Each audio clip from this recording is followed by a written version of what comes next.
C'est brutal, c'est violent, c'est noir de chez noir et ça se passe dans les ruelles sombres de Dunkerque. Alors là, accrochez-vous, on vous parle d'un type, un informaticien au chômage, profil Monsieur Tout-le-Monde, qui en l'espace d'une nuit va basculer complètement. Le gars commence par taguer des murs et finit assassin. Et pas juste un meurtre, non. Il glisse doucement, inexorablement vers le statut de serial killer. C'est parti pour La Chambre des Morts, deuxième roman de Franck Tilliez. Le lirez-vous? Le lirez-vous? Le lirez-vous? Le lirez-vous? Le lirez-vous? Le lirez-vous? Le lirez-vous? Le lirez-vous? Le lirez-vous? Ce qui m'a marqué d'abord, c'est le rythme. Chaque chapitre se termine sur une petite bombe, un nouvel élément, une révélation. Donc, impossible évidemment de poser le livre. C'est un peu le piège. Tu te dis, allez, encore un chapitre, et 3 heures plus tard, t'es toujours dedans. Les personnages sont vraiment réussis, pas de caricature. Prenons Lucienne Bell par exemple, c'est la flic qu'on suit.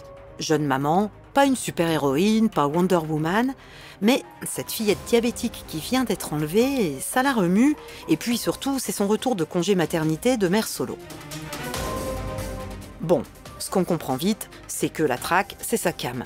Chasser un serial killer, ça la fait vibrer. Et ça, c'est crédible, c'est humain, ça sonne juste. Et surtout, c'est donc le premier tome des aventures de cette jeune femme. Franck Tilliez a plongé dans des faits réels, et d'ailleurs j'ai fait une pause pour aller moi-même chercher sur internet le professeur von Hagens. C'est un anatomiste allemand, inventeur de la plastination sur de véritables corps humains. J'ai eu ma dose de frissons supplémentaires. Ce polar, ça claque, ça choque, et ça ne vous lâche pas une seconde. Aujourd'hui, ce n'est pas « il va plaire à qui ce roman », mais plutôt « il ne va pas plaire à qui ». Alors attention âme sensible, si vous aimez les animaux, ce livre n'est absolument pas pour vous. On y parle de trafic de femelles loups, de singes, de chiens, de chats, de massacres et de dépeçage d'animaux mâles, d'adoration de poupées.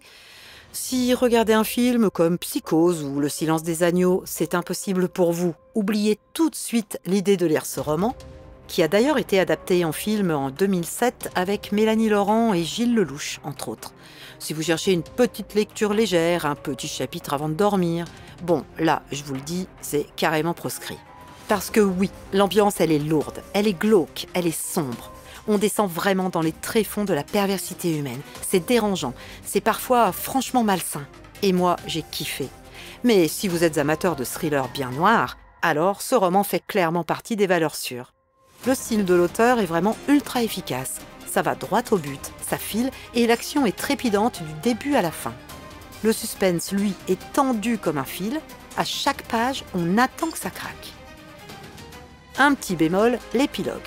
Bon, pas forcément réaliste à mon goût. Après tout ce qu'on a traversé, c'est presque un soulagement. Et surtout, ça nous rappelle une leçon vieille comme le monde, bien mal acquis ne profite jamais. En résumé, un roman noir, violent, rythmé, qui se dévore et qui vous laisse un peu KO en refermant la dernière page. Si vous aimez le polar sombre, très sombre, avec un serial killer qui glace le sang, eh bien, foncez. La Chambre des Morts de Franck Tilliez, en grand format aux éditions Le Passage, en poche chez Pocket, en e-book, en livre audio, sous tous les formats possibles et imaginables. Et voilà, ma chronique est terminée pour aujourd'hui. J'espère qu'elle vous a plu. N'hésitez pas à vous abonner, à partager. Une fois de plus, c'est vous qui faites vivre ce podcast. Quant à moi, je vous dis à bientôt, peut-être pour un roman un petit peu plus léger. Prenez soin de vous et à bientôt. Ciao!